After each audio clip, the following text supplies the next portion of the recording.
Hello everyone. Today I will discuss about business cycle and fiscal policy, monetary policy. তো ফার্স্টে আমি business cycle নিয়ে বলবো। Business সাইকেলটা হচ্ছে যে fluctuations in the economy in terms of output and growth. তো এই ছবিতে কি বোঝা যাচ্ছে যে ফার্স্টে expansion, then peak, then recession, then trough, then again expansion, peak, recession, trough. মানে হচ্ছে ইকোনমিক্স সবসময় সেম পজিশনে থাকে না, চেঞ্জ হতে থাকে। একবার ভালো অবস্থায় থাকে, আরেকবার খারাপ অবস্থায় থাকে, আরেকবার রিকভার করে। তো এইভাবে হচ্ছে সাইকেলিং হতে থাকে। সো আমি ইন ডিটেলসে বলবো যে এক্সপ্যানশন জিনিসটা কি, পিক কি, ট্রাফ কি, রিসেশন কি। তো ফার্স্ট একটা দেখো এক্সপ্যানশন। তো এক্সপ্যানশনটা হচ্ছে, আমি এখানে টাইপ করি এক্সপ্যানশন। তো এটা হচ্ছে মানে ইকোনমিক গ্রোথ হবে, এখানে ইকোনমিক গ্রোথের দিকে যাবে। It grows business and consumer confidence, then এখানে লো আনএমপ্লয়মেন্টের হবে, লো আনএমপ্লয়মেন্ট। দেন হচ্ছে অন্যদিকে দেখা যাবে যে প্রাইস লেভেলটা ইনক্রিজ করছে। ওকে, সো প্রাইস লেভেল ইনক্রিজ করছে, ইনভেস্টমেন্টও বাড়ছে, ইনভেস্টমেন্ট ইনক্রিজেস। সো এক্সপেনশনে এই জিনিসগুলো হয়ে থাকে। এরপরে হচ্ছে আমরা দেখব পিক। পিক পিরিয়ডে কি হয়। সো পিকে আমরা দেখব, আমি এখানে আবার টাইপ করছি পিক। পিকে হচ্ছে যে economy is producing at it's maximum output, খুবই ভালো অবস্থায় আছে, যেখানে হচ্ছে demand greater than supply. Economy begins to overheat and overexpand with only one place to go, downward. So peak period পরে আসে হচ্ছে রিসেশন। রিসেশনে কি হয় যে ফিনান্সিয়াল ক্রাইসিস হবে, অ্যাগ্রিগেট ডিমান্ড ফল করবে, স্পেন্ডিং ফল করবে, বিজনেস প্রফিট ফল করবে, আনএমপ্লয়মেন্ট বাড়বে, ইনভেস্টমেন্ট ফল করবে। তারপরে দেখা যাবে যে প্রাইস লেভেলটা ডিক্রিজ করেছে। দেন ট্রাফ। ট্রাফ সিচুয়েশন হচ্ছে আমরা দেখবো যে lowest point in GDP, decline in growth, then it requires fiscal and monetary intervention. So আমরা যে এই যে বিজনেস সাইকেল গুলা দেখছি, এক্সপ্যানশন, পিক, রিসেশন, ট্রাফ, তো এই সিচুয়েশন গুলার জন্য বিগ ইন্ডিকেটরস হচ্ছে output, consumption expenditure, inflation, unemployment, interest rate and wage rate. So এইগুলা দেখে হচ্ছে আমরা বুঝতে পারবো যে ইকোনমিক্স কোন অবস্থানে আছে। ওকে, তো এরপরে হচ্ছে আমি পলিসি নিয়ে বলবো। তো তার আগে একটা জিনিস বলে দিই, সেটা হচ্ছে যে ধরো যদি কোনো কারণে মানি সাপ্লাই বেড়ে যায়, সাপোজ মানি সাপ্লাই যদি বেড়ে যায়, তখন কি হবে, প্রাইস লেভেল বাড়বে। প্রাইস লেভেল যদি বাড়ে তাহলে হচ্ছে ইনফ্লেশন ক্রিয়েট হবে। ঠিক আছে, তাহলে গভর্নমেন্ট কি চাবে, এই ইনফ্লেশনটাকে ট্যাকেল দিতে, ইনফ্লেশনটাকে কমাতে চাবে। আবার এমনও হতে পারে যে মানি সাপ্লাই যদি ফল করে, তখন হচ্ছে প্রাইস লেভেল কমবে, তাহলে হচ্ছে ইনফ্লেশনটাও ফল করবে। তখন আবার গভর্নমেন্ট চাইবে যে ইনফ্লেশনটা কে কম আছে, বাট আনএমপ্লয়মেন্টটা হচ্ছে বেড়ে গিয়েছে, অন্যদিকে দেখা যাবে, তখন আনএমপ্লয়মেন্টটাকে হচ্ছে গভর্নমেন্ট ট্যাকেল দিতে চাইবে। ঠিক আছে, তাহলে দেখা যাবে যে মানি সাপ্লাই যদি কমে, তাহলে আনএমপ্লয়মেন্ট বাড়ছে, ইনফ্লেশনটা কমে যাচ্ছে, ডিমান্ড ফল করছে, প্রোডাকশন ফল করছে। তো তাহলে তো সমস্যা, একদিক দিয়ে ইনফ্লেশন বাড়তেছে, আনএমপ্লয়মেন্টটা ফল করবে, আরেক দিক দিয়ে দেখা যাবে যে ইনফ্লেশন ফল করতেছে, আনএমপ্লয়মেন্টটা বাড়ছে। তাহলে এইসবের জন্যই basically fiscal policy and monetary policy নিয়ে থাকে গভর্নমেন্ট। আর মনিটারি পলিসি যেটা, সেটা হচ্ছে বাংলাদেশ ব্যাংক যদি সেভিংস এর উপর ইন্টারেস্ট রেট বাড়িয়ে দেয়, তখন কি হবে, মানুষজন সেভ করতে থাকবে, সেভিংস ইনক্রিজ করবে, ইনভেস্টমেন্ট থেকে সেভিংস এ যাবে, ইনভেস্টমেন্ট কম কম করবে, সবাই সেভিংস এ দিবে, যেহেতু সেভিংস এর ইন্টারেস্ট রেট বেশি। ওকে, সো ব্যাংকে তখন টাকার পরিমাণ বেড়ে যাবে, তখন নিজের কাছে টাকা থাকতেছে না, তখন সব টাকা ব্যাংকে চলে যাবে, সো মানি সাপ্লাই ফল করবে। এখন যদি মানি সাপ্লাই ফল করে, তখন কি হবে, মানি সাপ্লাই যদি ফল করে, তখন বাংলাদেশ ব্যাংক চাইবে যে মানি সাপ্লাইটাকে বাড়ানো, তখন আবার সে করবে যে সেভিংস এর উপর যে ইন্টারেস্ট রেটটা ছিল সেটা কমিয়ে দিবে। ব্যাংকে তখন টাকা রাখবে না মানুষজন, তখন ব্যাংকে টাকা রেখে লাভ কি? তখন মানুষজন ইনভেস্টমেন্ট করবে, তখন দেখা যাবে ইনভেস্টমেন্ট বেড়ে যাবে, প্রোডাকশন বাড়বে। আমি এখানে টাইপ করি, প্রোডাকশন ইনক্রিজ করবে, এমপ্লয়মেন্ট বাড়বে, লেবার ডিমান্ড বাড়বে, ইনকাম বাড়বে, স্ট্যান্ডার্ড অফ লিভিং বেড়ে যাবে, স্ট্যান্ডার্ড অফ লিভিং ইনক্রিজ করবে, তারপরে দেখা যাবে প্রাইসও বেড়ে গিয়েছে বা ইনফ্লেশন হয়ে যাবে। তো আমি এটা তো বেসিক ধারণা বললাম যে এইগুলা হলে মানে পলিসি নিতে হবে, হয় ফিসকাল পলিসি না হলে হচ্ছে মনিটারি পলিসি। তো এখন আমি ইন ডিটেলসে বলবো যে মনিটারি পলিসি এন্ড ফিসকাল পলিসিটা কি। তো ফার্স্ট অফ অল আমি ফিসকাল পলিসি নিয়ে বলবো। তো ফিসকাল পলিসিতে হচ্ছে গভর্নমেন্টই কাজ করে। যদি মানি সাপ্লাই বেড়ে যায় তাহলে দেখা যাবে যে মানি সাপ্লাই যদি ইনক্রিজ করে ট্যাক্স রেটটা বাড়িয়ে দিবে to get more revenue, market থেকে তখন টাকা গভর্নমেন্টের কাছে চলে যাবে, তাই না? আবার যদি মানি সাপ্লাই কমে যায় তাহলে ট্যাক্স রেটটা ফল করবে, ঠিক আছে, তখন আবার গভর্নমেন্টের রেভিনিউটা ফল করবে।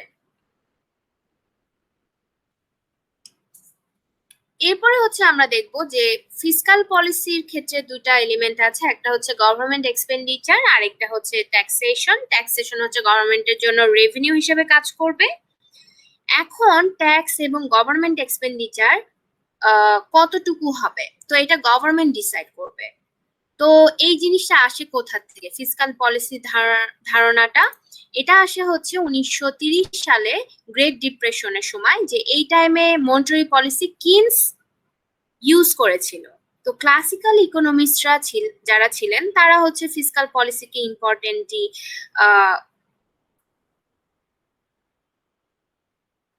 ফিসকাল পলিসির ধারণাটা এসেছিল কবে থেকে? 1930 সালে গ্রেট ডিপ্রেশনে।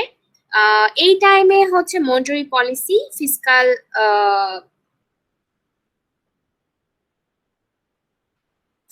পলিসির ধারণাটা এসেছিল 1930 সালে গ্রেট ডিপ্রেশনে। এই টাইমে মনিটারি পলিসি কিনস ইউজ করেছিল। ক্লাসিক্যাল ইকোনমিস্টরা যেমন Adam Smith, David Ricardo, Malthus, তো তারা হচ্ছে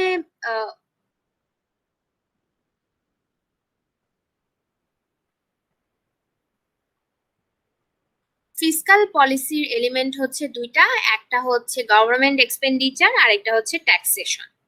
তো কতটুকু ট্যাক্স এবং গভর্নমেন্ট এক্সপেন্ডিচার হবে তা ডিসাইড করবে গভর্নমেন্ট। 1930 সালে গ্রেট ডিপ্রেশনে এই টাইমে মনিটারি পলিসি কিনস ইউজ করেছিল, কিন্তু ক্লাসিক্যাল ইকোনমিস্টরা ফিসকাল পলিসিকে ইম্পর্টেন্সই দেয়। গভর্নমেন্টের কাছে লিমিটেড বাজেট এনাফ, ব্যালেন্স বাজেটের দ্বারা কান্ট্রি ডেভেলপ করবে। ইকোনমিক কন্ডিশনে গভর্নমেন্টের ভূমিকা অনেক। কিন্তু কিনস 1930 সালে ক্লাসিক্যাল ইকোনমিস্টদের বিরুদ্ধে ছিল। তো government intervention and balance budget both R necessary to boost up the economic condition, এটা বলেছিলেন কিনস। কিন্তু ক্লাসিক্যাল ইকোনমিস্টের মতে যে এই ফিসকাল পলিসির মাধ্যমে গভর্নমেন্ট হচ্ছে মানি সাপ্লাই বাড়াতে পারবে, দেন মানি সাপ্লাই যদি বেড়ে যায় তাহলে পারচেজিং পাওয়ার বাড়বে, দেন হচ্ছে প্রোডাকশন বেড়ে যাবে। আমি জিনিসটা লিখি, মানি সাপ্লাই যদি বাড়ে তাহলে হচ্ছে পারচেজিং পাওয়ার বেড়ে যাবে, দেন প্রোডাকশন বাড়বে, দেন এমপ্লয়মেন্ট বেড়ে যাবে, এমপ্লয়মেন্ট ইনকাম বাড়বে। তো তখন থেকেই হচ্ছে ফিসকাল পলিসিটা ওয়েল নন হয়। তো এখন হচ্ছে আমরা দেখব যে ইফেক্ট অফ ট্যাক্স, ট্যাক্সের ফলে কি কি হয়, ট্যাক্সের ইফেক্ট। যেহেতু এলিমেন্ট অফ ফিসকাল পলিসি দুইটা, একটা হচ্ছে ট্যাক্সেশন আর একটা হচ্ছে গভর্নমেন্ট। তো ট্যাক্সের ফলে ফার্স্টে কি হতে পারে, যে tax effects on direct people's income. তো আমি জিনিসটা টাইপ করি, first point is tax effects on direct people's income. Okay, যদি ট্যাক্স বাড়ে তাহলে মানুষের ডিসপোজেবল ইনকাম কমে যাবে, সেভিংস কমে যাবে, মানি সাপ্লাই কমবে। আবার যদি ট্যাক্স ফল করে তখন কি হবে, ট্যাক্স যদি ফল করে তাহলে ডিসপোজেবল ইনকাম যেটা সেটা বাড়বে, সেভিংস বাড়বে, তখন মানি সাপ্লাই বেড়ে যাবে। ঠিক আছে, তো এটা হচ্ছে ট্যাক্সের জন্য ইফেক্ট। এরপরে সেকেন্ড পয়েন্ট আমরা বলতে পারি যে প্রাইসকে এফেক্ট করে, প্রাইস লেভেলকে এফেক্ট করবে। ওকে, যদি ট্যাক্স বেড়ে যায় তখন কি হবে? ট্যাক্স যদি ইনক্রিজ করে তাহলে প্রাইস ইনক্রিজ করবে। ঠিক আছে, তো এটা গেল হচ্ছে ইফেক্ট অফ ট্যাক্স।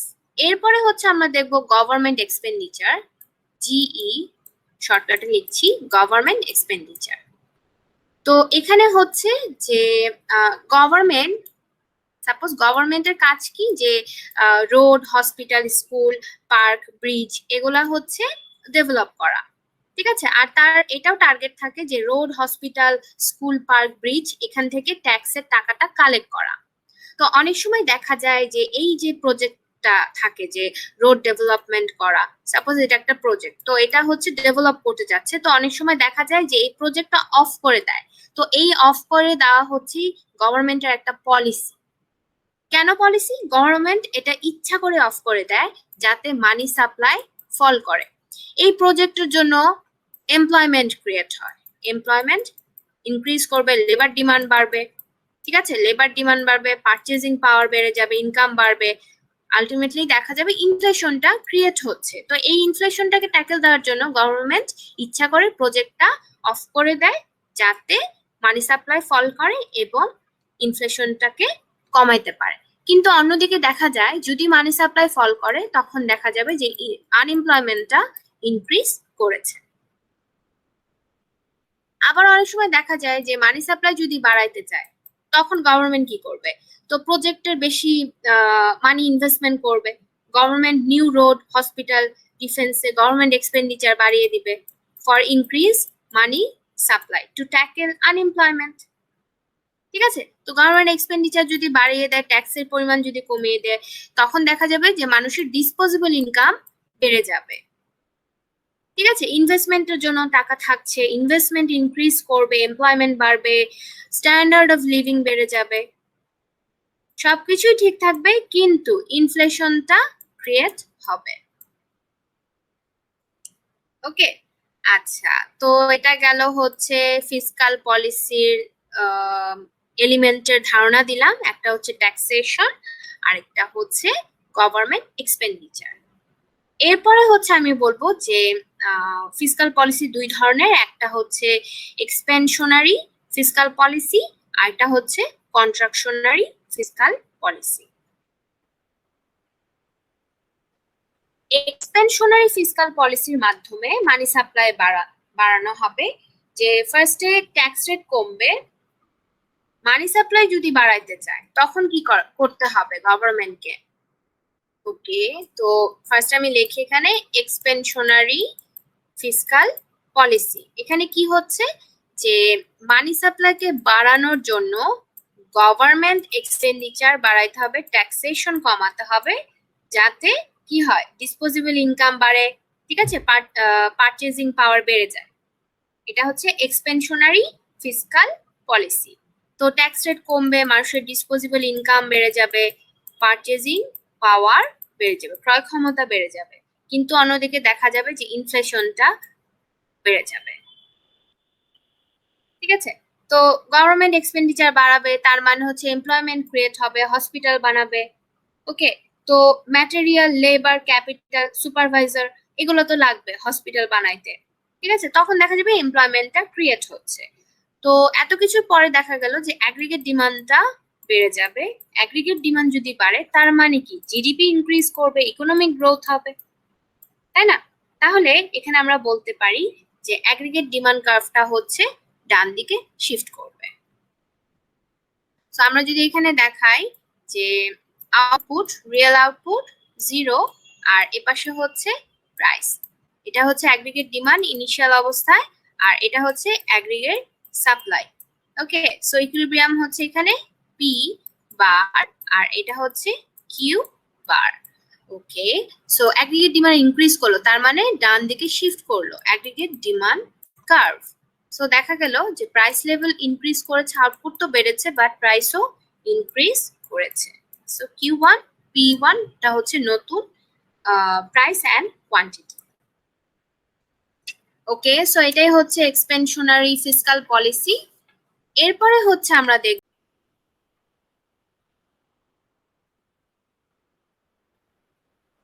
তো এই কন্ট্রাকশনের ফিসকাল পলিসির মাধ্যমে আমরা দেখব যে ট্যাক্স রেট যদি বাড়ে, ট্যাক্স রেট যদি ইনক্রিজ করে এবং অন্যদিকে গভর্নমেন্ট এক্সপেন্ডিচার হচ্ছে কমাতে হবে। তো ট্যাক্স রেট বাড়ানোর ফলে কি হবে, মানুষের মানি সাপ্লাই ফল করবে, ঠিক আছে, ইনকাম ফল করবে, তারপরে হচ্ছে লেবার ডিমান্ড ফল করবে, প্রোডাকশন ফল করবে, অ্যাগ্রিগেট ডিমান্ড ফল করবে। ওকে, তারপরে হচ্ছে জিডিপি ফল করবে, জিডিপি ফল করছে। এই দিক দিয়ে দেখা যাচ্ছে প্রাইস লেভেলও ফল করছে, তার মানে ইনফ্লেশনটাকে ট্যাকেল আমরা দিতে পারবো, কিন্তু আনএমপ্লয়মেন্ট আবার বেড়ে যাচ্ছে। ওকে, সো আনএমপ্লয়মেন্ট যদি ইনক্রিজ করে তখন গভর্নমেন্ট এই টাইমে ট্যাক্স রেট হচ্ছে বাড়িয়ে দিবে। তো আনএমপ্লয়মেন্ট ইনক্রিজ করলো, ইনকাম ফল করবে, দেন মানি সাপ্লাই ফল করবে, প্রাইস লেভেল আবার ফল করবে। সো এটা ডিফ্লেশন হয়ে যাবে। তো ট্যাক্স রেট যদি বাড়ে, গভর্নমেন্ট এক্সপেন্ডিচার যদি ফল করে, তখন ইকোনমিক্সে টাকা ফল করবে, অ্যাগ্রিগেট ডিমান্ড ফল করবে। সো এটাই হচ্ছে কন্ট্রাকশনারি ফিসকাল পলিসি। এখন আমি মনিটারি পলিসি নিয়ে বলবো। তো মনিটারি পলিসিতে central bank manages money supply in the economy, interest rate control করা, then bank rate, money supply control করা, দেন ইনফ্লেশন, প্রাইসটাকে স্টেবল রাখা, ইন্টারন্যাশনাল মার্কেটে আমাদের কারেন্সির কতটুকু ভ্যালু আছে, এগুলা সবকিছু অ্যাক্টিভিটি সেন্ট্রাল ব্যাংক করে থাকবে। তো মনিটারি পলিসির ক্ষেত্রে আমরা দেখব যে ফার্স্টে মনিটারি পলিসিতে হচ্ছে ফার্স্টে ড্রাফট করা হবে, ড্রাফট, দেন হচ্ছে ইমপ্লিমেন্ট করা হবে। সো মেইন টার্গেট থাকে হচ্ছে ইনফ্লেশনটাকে কন্ট্রোল করা। তো পারচেজিং পাওয়ারে যদি চেঞ্জ আসে তাহলে অবভিয়াসলি প্রোডাকশনে চেঞ্জ আসবে। সো মানি লিকুইডিটি, যেসব মানি ইউজ করব যা আমাদের হাতে থাকছে, যেমন রিজার্ভ ব্যাংক, ঠিক আছে, তো রিজার্ভ যদি বেশি করি, রিজার্ভ যদি ইনক্রিজ হয় তাহলে মানি সাপ্লাই ফল করবে, এন্ড রিজার্ভ যদি কম হয় তাহলে মানি সাপ্লাই ইনক্রিজ করবে। ওকে, সো এখন আমরা দেখব যে main activities of central bank mainly হচ্ছে যে নোট প্রিন্ট করে। মানি সাপ্লাই যদি ইনক্রিজ হয় তাহলে দেখা যাবে যে ইন্টারন্যাশনাল মার্কেটে মানির ভ্যালুটা কমে যায়। তো ব্যাংকে যা টাকা আসে তা তো পুরো টাকাটা তো লোনে দেয় না, কিছু টাকা তো রিজার্ভ করে রাখে, তাই না? তো কিছুক্ষণ আগেই বললাম যে মানি সাপ্লাই যদি কমাইতে চায় তাহলে হচ্ছে রিজার্ভের পরিমাণ বাড়াতে হবে, আবার মানি সাপ্লাই যদি ইনক্রিজ করতে চায় তাহলে রিজার্ভের পরিমাণটা কমিয়ে আনতে হবে। এখন আমি বলবো মনিটারি পলিসির অবজেক্টিভ। এখানে টাইপ করি অবজেক্টিভ অফ মনিটারি পলিসি। তো মনিটারি পলিসির ক্ষেত্রে ফার্স্ট যে পয়েন্টটা সেটা হচ্ছে ম্যানেজ ইনফ্লেশন। তো এই জিনিসটা কি, আচ্ছা আমি এখানে টাইপ ম্যানেজ ইনফ্লেশন। ওকে, সো এটা হচ্ছে যে যদি ইনফ্লেশন ইনক্রিজ করে, ইনফ্লেশন যদি বাড়ে তার মানে কি, অবশ্যই মানি সাপ্লাই বাড়ার জন্য হয়েছে, ইনফ্লেশন ইনক্রিজ করেছে, তাহলে এই মানি সাপ্লাইকে কন্ট্রোল করার জন্য মার্কেট থেকে টাকা রিটার্ন নেওয়া হয়। তো মার্কেটে যদি টাকা কমে যায় তাহলে ইনফ্লেশন কন্ট্রোল করা সম্ভব হবে, ঠিক আছে। আবার লোনের উপর ইন্টারেস্ট রেট যদি বাড়িয়ে দেয় তাহলে পিপল কিন্তু লোন নিবে না, ঠিক আছে, তখন কমার্শিয়াল ব্যাংক টাকা সেন্ট্রাল ব্যাংকে রাখবে, মানি সাপ্লাই তখন ফল করবে, মানি সাপ্লাই যদি ফল করে তখন ইনফ্লেশনটা ফল করবে। ওকে, সো এটা গেল হচ্ছে ম্যানেজ ইনফ্লেশন। এরপরে টার্গেট থাকে হচ্ছে রিডিউস আনএমপ্লয়মেন্ট, রিডিউস আনএমপ্লয়মেন্ট। ওকে, তো আনএমপ্লয়মেন্ট ফল করবে অনলি আফটার কন্ট্রোলিং ইনফ্লেশন। এরপরে হচ্ছে বলবো long term interest rate, small I for interest rate. So money supply বাড়ানোর জন্য ইন্টারেস্ট রেটটা ফল করাতে হবে, আবার মানি সাপ্লাই যদি কমাতে চাই তাহলে ইন্টারেস্ট রেটটা বাড়াতে হবে। 4 নাম্বার অবজেক্টিভটা হচ্ছে যে স্ট্যাবিলিটি ইন কারেন্সি এক্সচেঞ্জ। আমি এখানে টাইপ করি স্ট্যাবিলিটি ইন কারেন্সি এক্সচেঞ্জ। ওকে, তো এটা হচ্ছে যে যদি মানি সাপ্লাই ইনক্রিজ করে তার মানে হচ্ছে ইনফ্লেশন ইনক্রিজ করবে, তো ইন্টারন্যাশনালে কারেন্সির ভ্যালু ফল করবে। এখন হচ্ছে আমি বলবো টুলস অফ মনিটারি পলিসি। তিনটা টুল আছে, একটা হচ্ছে ওপেন মার্কেট অপারেশন, আরেকটা হচ্ছে রিজার্ভ রিকোয়ারমেন্ট, আরেকটা হচ্ছে ডিসকাউন্ট রেট। তো ফার্স্ট একটা যেটা সেটা হচ্ছে যে ধরো গভর্নমেন্টের যে সিকিউরিটিস আছে বা বন্ড আছে, আমি এখানে লিখি সিকিউরিটি বা বন্ড, তো এগুলা হচ্ছে সেল করবে। কোথায় সেল করবে গভর্নমেন্ট? কমার্শিয়াল ব্যাংকের কাছে। সাপোজ কমার্শিয়াল ব্যাংকের কাছে এটা সেল করতে চাইবে। ওকে, তো এখন যদি ইকোনমিক্সে ইনফ্লেশন হয় তখন কি হবে?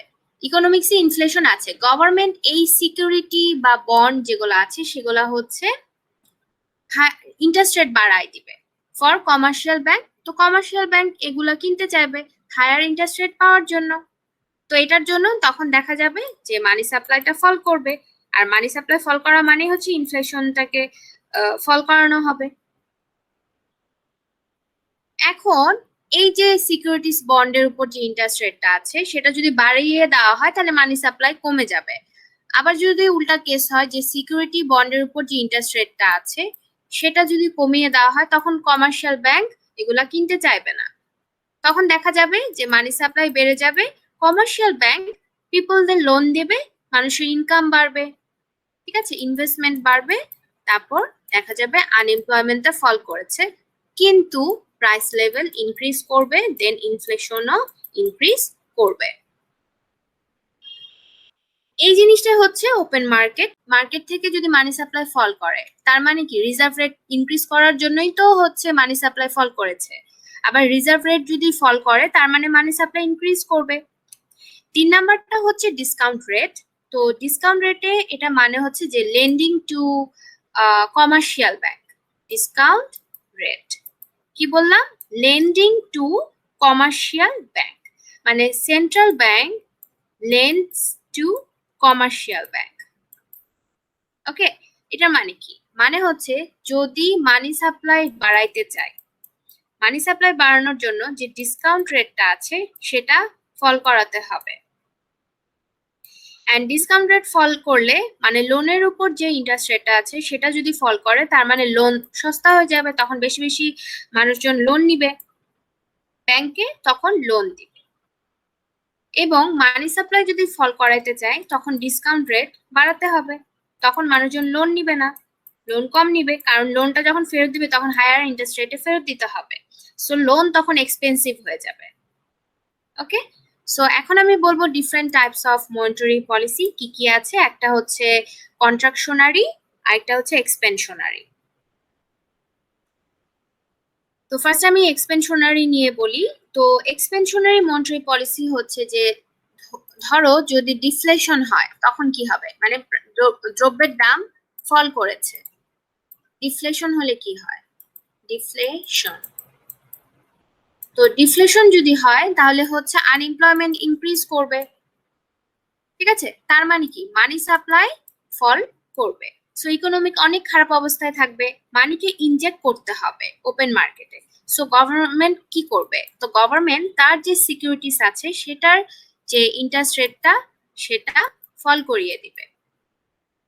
সো কমার্শিয়াল ব্যাংক সেন্ট্রাল ব্যাংকে টাকা রাখবে না, তখন কমার্শিয়াল ব্যাংক লোন হিসেবে পিপলদের হাতে দিয়ে দিবে, ঠিক আছে। তো সেন্ট্রাল ব্যাংকে রাখবে না কমার্শিয়াল ব্যাংক, তখন মার্কেটে ছেড়ে দিবে, তখন দেখা যাবে যে মানি সাপ্লাইটা ইনক্রিজ করেছে, ঠিক আছে। তো এটাই হচ্ছে এক্সপেনশনারি মনিটারি পলিসি, মানি সাপ্লাই ইনক্রিজ করা যখন হয় তখন এক্সপেনশনারি মনিটারি পলিসি। আর কন্ট্রাকশনারি মনিটারি পলিসি মানে যে এই যে এটা উল্টাটা হবে, তার মানে হচ্ছে মানি সাপ্লাই কমাইতে হবে। তো যদি সিকিউরিটির উপর যে ইন্টারেস্ট রেটটা আছে সেটা যদি বাড়িয়ে দেয় তখন কমার্শিয়াল ব্যাংক পুরো টাকা সেন্ট্রাল ব্যাংকে রাখবে, ঠিক আছে, তখন দেখা যাবে যে পিপলদের লোন দিচ্ছে না কমার্শিয়াল ব্যাংক, তখন হচ্ছে মানি সাপ্লাই ফল করবে, তখন দেখা যাবে যে প্রাইস রেটও ফল করেছে। ঠিক আছে, কিন্তু অন্যদিকে দেখা যাবে যে আনএমপ্লয়মেন্টটা ক্রিয়েট হয়েছে। ওকে, সো এক্সপেনশনারি মনিটারি পলিসিটা হচ্ছে যে মানি সাপ্লাই বাড়ানো, আর কন্ট্রাকশনারি মনিটারি পলিসিটা হচ্ছে মানি সাপ্লাইটাকে কমানো। ওকে, so this is the end of this lecture. Thank you.